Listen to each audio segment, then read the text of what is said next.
Hello friends, जैसा कि आप जानते हैं कि यहाँ पे हम यूपीएससी से रिलेट पॉलिटी के जितने भी कंटेंट शेयर कर रहे हैं वो क्वालिटी बेस्ड इन्फॉर्मेशन है और आपके प्रेपरेशन में आपकी मदद कर सकते हैं। तो अगर आपको ये कंटेंट पसंद आते हैं, if you like the content which is share on this video, please like it, share and subscribe it and keep on watching the informative lessons. So let us start discussing today's topic, that is fundamental right versus DPSP. Let me say something in introduction. Friends.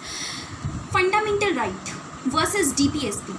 ये जो title मैंने यहाँ पे दिया है, ये देने का कारण ये है कि आप इमेजिन कीजिए एक ऐसे कंट्री को जो कि कॉलोनियल रूल्स सह चुका है, जिसकी इकोनॉमी क्रिपल्ड हो चुकी है, socio economic challenges like poverty, malnutrition, lack of infrastructural development, lack of industrialization, इन सभी चैलेंजेस से सफ़र कर रही है हमारी सोसाइटी। एक ऐसे सिचुएशन में कोई कंट्री खुद को पाता है और उसके बाद उसके लिए डीपीएसपी को इम्प्लीमेंट करना कितना ज़रूरी हो जाएगा। और इसी वजह से एग्जीक्यूटिव्स, लेजिस्लेचर्स, इन्होंने अटेम्प्ट किया कि डीपीएसपी को इम्प्लीमेंट किया जाए इंडिपेंडेंस के बाद, यानी पोस्ट इंडिपेंडेंस पीरियड में। लेकिन जब वो डीपीएसपी को इम्प्लीमेंट करने के लिए गए तो उन्होंने पाया कि सामने खड़ा था fundamental right of citizens. Fundamental right of citizens उन्हें रोक रहा था वो इम्प्लीमेंटेशन करने से जो कि कारगर साबित हो सकते थे कंट्री के सोशो इकोनॉमिक डेवलपमेंट के क्षेत्र में। तो इसी वजह से लेजिस्लेचर, एग्जीक्यूटिव ने कॉन्स्टिट्यूशन में जो फंडामेंटल राइट दिए गए हैं उसमें एक तरह से बदलाव लाने की कोशिश की, अमेंडमेंट करने की कोशिश की। क्योंकि हमने चंपकम दोराईराजन केस पढ़ा था, जो सबसे पहला जजमेंट था। जो प्रीवियस वीडियो हमने बनाया था, उस प्रीवियस वीडियो में हमने फंडामेंटल राइट्स से रिलेटेड जितने भी लैंडमार्क जजमेंट थे उनकी बात की थी। उन लैंडमार्क जजमेंट में हमने दोराईराजन केस के बारे में बात किया था। उस दोराईराजन केस ने 1951 में ये जजमेंट डिलीवर किया था कि हालांकि सब्सिडियरी रोल है डीपीएसपी का, यानी कि डीपीएसपी फंडामेंटल राइट के मुकाबले सब्सिडियरी बेशक है, लेकिन फंडामेंटल राइट को किया जा सकता है कर्टेल, उसको अमेंड किया जा सकता है फॉर इम्प्लीमेंटिंग डीपीएसपी। तो ये जजमेंट दिया गया था चंपकम दोराईराजन केस में। तो इसके बाद गवर्नमेंट ने डिफरेंट इम्प्लीमेंटेशन करने के लिए बेतहाशा अमेंडमेंट करने चालू कर दिए। फर्स्ट अमेंडमेंट किया, फोर्थ अमेंडमेंट किया, 17th अमेंडमेंट किया, इस तरह के बहुत सारे अमेंडमेंट किए। पर्पस वही था डीपीएसपी को इम्प्लीमेंट करना।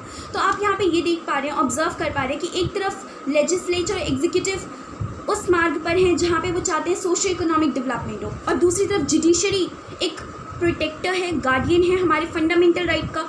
तो वो अपने जजमेंट में ज़्यादा से ज़्यादा फंडामेंटल राइट को कोशिश करे, स्पेशली आफ्टर गोलकनाथ केस हमें ये देखने को मिलता है। For detailed understanding about all the landmark judgment related to fundamental right, you may watch the previous videos uploaded already on the YouTube. So let us start discussing in this video about the relationship that existed after independence between fundamental right and DPSP. Friends, first of all, इस slide में आप देख पा रहे हैं कि fundamental right और DPSP में डिफरेंस क्या है। Fundamental right part 3 of our constitution में इंशाइंड है और ये एक तरह से जस्टिसिएबल है, कोर्ट्स में इन्हें एनफोर्स किया जा सकता है। आपको पता है आर्टिकल 32 के तहत बहुत सारे रिट इशू कर सकते हैं, लाइक हेबियस कॉर्पस, मैंडेमस, सर्टियोररी। तो इन सबको इशू करके कोर्ट्स एनफोर्स कर सकती है कि इंडिविजुअल के राइट्स को, और ये एक तरह के नेगेटिव राइट्स हैं। जब हम बोलते हैं नेगेटिव राइट तो इसका मतलब ये है कि स्टेट इंटरवीन नहीं कर सकती, स्टेट फंडामेंटल राइट को कर्टेल नहीं कर सकती, उसको हम बोलते हैं नेगेटिव राइट। तो इसी वजह से यहाँ पर फंडामेंटल राइट को एक नेगेटिव राइट बोला गया है। अगर दूसरी तरफ हम एक नज़र डालें डीपीएसपी पे, तो क्या देख रहे हैं आप? डीपीएसपी में डिफरेंट प्रोविजंस आप देख सकते हैं। Part 4 of the constitution, 355, 335 article, 350A और 351, ये सारे प्रोविजन डीपीएसपी से डील करते हैं। हमें पता है ये नॉन जस्टिसिएबल है, इन्हें किसी भी कोर्ट ऑफ लॉ में एनफोर्स नहीं किया जा सकता। तो फिर इन्हें इंक्लूड क्यों किया गया हमारे कॉन्स्टिट्यूशन में? They are a kind of guidelines to the government, they are kind of moral obligation to the ruling government so that they can achieve the socio economic development of the country. हमें पता है कि country में बहुत सारे socio economic challenges है, तो उनसे ओवरकम करने के लिए इनको बनाना ज़रूरी था। तो इसी वजह से जहाँ एक तरफ हमारे बहुत सारे इंडिविजुअल राइट दिए गए, वहीं दूसरी तरफ एक फिलोसफिकल एस्पेक्ट भी डाला गया, एक ऐसा यार्डस्टिक भी डाला गया जिसके आधार पर गवर्नेंस को मेजर किया जाएगा, और वही था ये DPSP। अब हमने इन दोनों के बीच में डिफरेंस पढ़ लिया। जब हम देख रहे हैं कि एक दूसरे के राह में आ रहे हैं, एक दूसरे के वे में आ रहे हैं, और इसी वजह से दोनों के बीच में कॉन्फ्लिक्ट होता है। और आज हम बात करने वाले हैं कि इन दोनों के बीच में जो कॉन्फ्लिक्ट हुआ उसका स्टेजेस किस तरह से आगे बढ़ा और कौन कौन से वो स्टेजेस हैं। फ्रेंड्स, सबसे पहले आपको यहाँ पे 5 स्टेजेस को गौर से देखना है। फर्स्ट स्टेज 1950 से लेके 1966 के बीच तक कंटिन्यू चला। तो इस फेज़ में आपने क्या देखा है कि सबसे पहले आप क्या देखेंगे कि DPSP को यहाँ पे सब्सिडियरी माना गया, फंडामेंटल राइट के मुकाबले DPSP को सब्सिडियरी माना गया। और लेकिन ये भी कहा गया साथ में कि फंडामेंटल राइट को अमेंड किया जा सकता है। इसका पोजीशन अगर आपको समझना है तो आप याद करिए उस लैंडमार्क जजमेंट को जिसका नाम था चंपकम दोराई राजन केस 1951। उस केस में क्या कहा था सुप्रीम कोर्ट ने? उस केस में साफ कर दिया गया था ये बात कि फंडामेंटल राइट के मुकाबले DPSP सब्सिडियरी ज़रूर हैं, लेकिन चूँकि इंडिया जैसी कंट्री बहुत सारे चैलेंजेस फेस कर रही है, तो उस कंट्री में DPSP को इम्प्लीमेंट करना ज़रूरी है। तो अगर DPSP को इम्प्लीमेंट करना है तो उसके लिए फंडामेंटल राइट को कर्टेल किया जा सकता है। इसके रिस्पॉन्स में गवर्नमेंट का अप्रोच क्या हुआ, जो कि हम कर सकते हैं एक्सपेक्ट। गवर्नमेंट ने बहुत सारे कॉन्स्टिट्यूशनल अमेंडमेंट किए। उदाहरण के लिए हम देख सकते हैं 1st constitutional amendment, 4th constitutional amendment, 17th constitutional amendment. और इस अमेंडमेंट के थ्रू जितने भी फंडामेंटल राइट हैं, जैसे कि लैंड रिफॉर्म को लाने के लिए बहुत सारे प्राइवेट प्रॉपर्टी के जो राइट है उसे कर्टेल करना पड़ेगा, तो वो कर्टेल किया गया इन सभी कॉन्स्टिट्यूशनल अमेंडमेंट्स में। तो ये जो फर्स्ट फेज़ था, इसमें हालांकि ये तो एक्सेप्ट किया गया कि फंडामेंटल राइट सुपीरियर है एज़ कम्पेयर टू DPSP, लेकिन उसके साथ ये भी बोल दिया गया कि फंडामेंटल राइट में अमेंडमेंट करके DPSP को इम्प्लीमेंट किया जा सकता है। बढ़ते हैं सेकेंड स्टेज की तरफ। सेकेंड स्टेज स्टार्ट होता है 1967 से लेकर 1971 के बीच में। आपको इसमें क्या याद रखना है कि इसको लर्न करना बहुत सिंपल है, इस स्टेजेस को।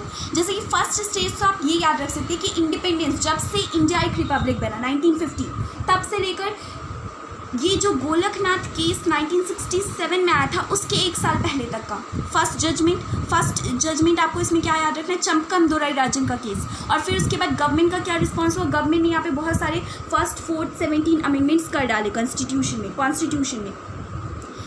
अब दूसरा स्टेज अगर आपको लर्न रखना है तो आपको ये याद रखना पड़ेगा कि गोलकनाथ केस का जो जजमेंट था वो डिलीवर किया गया था 1967 में।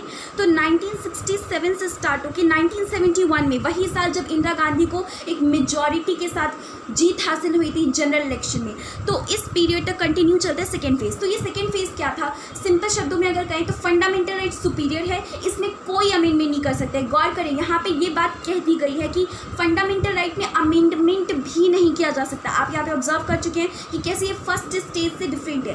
फर्स्ट स्टेज में आपने ये पढ़ा कि फंडामेंटल राइट में किया जा सकता है अमेंडमेंट, ताकि DPSP को इम्प्लीमेंट किया जा सके। लेकिन सेकेंड स्टेज में ये साफ कर दिया गया है कि फंडामेंटल राइट सैक्रोसेंट हैं, यानी कि पूरी तरह से ये सुपीरियर हैं, इनको प्राइमेसी दिया जाएगा और फंडामेंटल राइट को कभी भी अमेंड नहीं किया जा सकता। इसमें आपको याद रखना है landmark judgment which was delivered in the Golaknath case.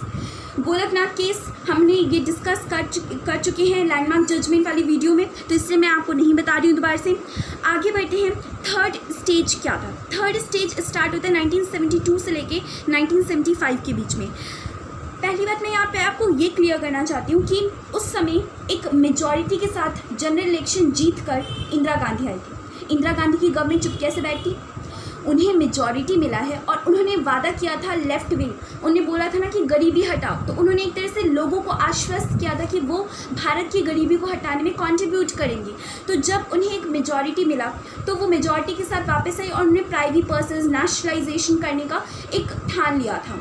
तो जैसे ही वो पावर में आई तो उन्होंने 24th, 25th ये सारे अमेंडमेंट कर डाले 1971 के ईयर में, और फिर 29th अमेंडमेंट भी कर दिए थे। इस तरह के और भी बहुत सारे अमेंडमेंट किए थे, लेकिन फंडामेंटल राइट को कर्टेल करने वाले यही 3 अमेंडमेंट थे।